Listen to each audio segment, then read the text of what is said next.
तेलंगाना की सड़कों पर आजकल इस तरह की कठपुतली जगह जगह देखने को मिल रही है, जिसमें केसीआर ओवैसी को पीएम मोदी की कठपुतली के तौर पर दिखाया जा रहा है।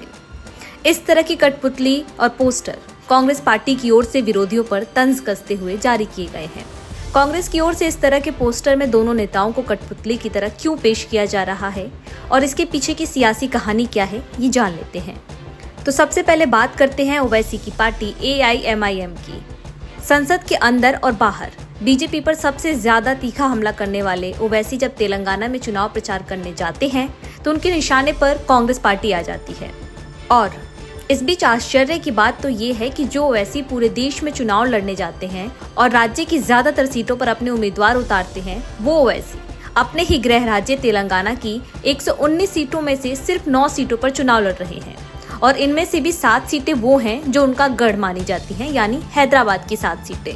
इसे लेकर कांग्रेस समर्थकों की ओर से जो आंकड़े पेश किए गए हैं, अब उसे भी समझ लेते हैं। यूपी की कुल 403 विधानसभा सीटों में ओवैसी ने 100 प्रत्याशी उतारे थे। बिहार की 243 विधानसभा सीटों पर ओवैसी की पार्टी ने 20 उम्मीदवार उतारे थे। और अगर पिछले साल हुए गुजरात चुनाव की बात करें तो गुजरात की 182 सीटों पर ओवैसी की पार्टी ने 13 उम्मीदवार उतारे थे।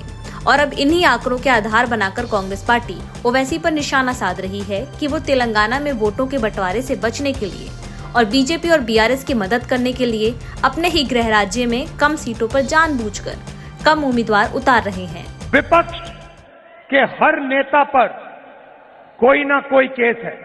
ED, CBI, इनकम टैक्स, सारे के सारे विपक्ष के नेताओं के पीछे पड़े रहते हैं, मगर तेलंगाना के चीफ मिनिस्टर के खिलाफ कोई केस नहीं है। MIM के नेताओं के खिलाफ कोई केस नहीं है। सिर्फ विपक्ष पर आक्रमण होता है।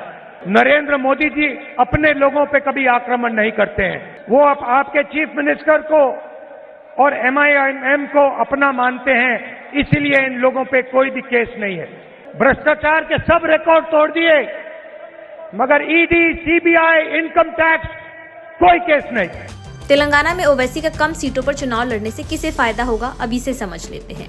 2018 के विधानसभा चुनाव में ओवैसी सिर्फ 8 सीटों पर लड़े थे और 7 जीते थे।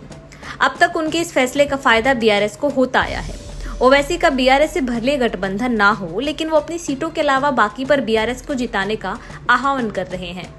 वहीं माना जाता है कि BRS भी ओवैसी के खिलाफ ऐसे प्रत्याशी उतारती है जो उसके लिए फायदेमंद हो।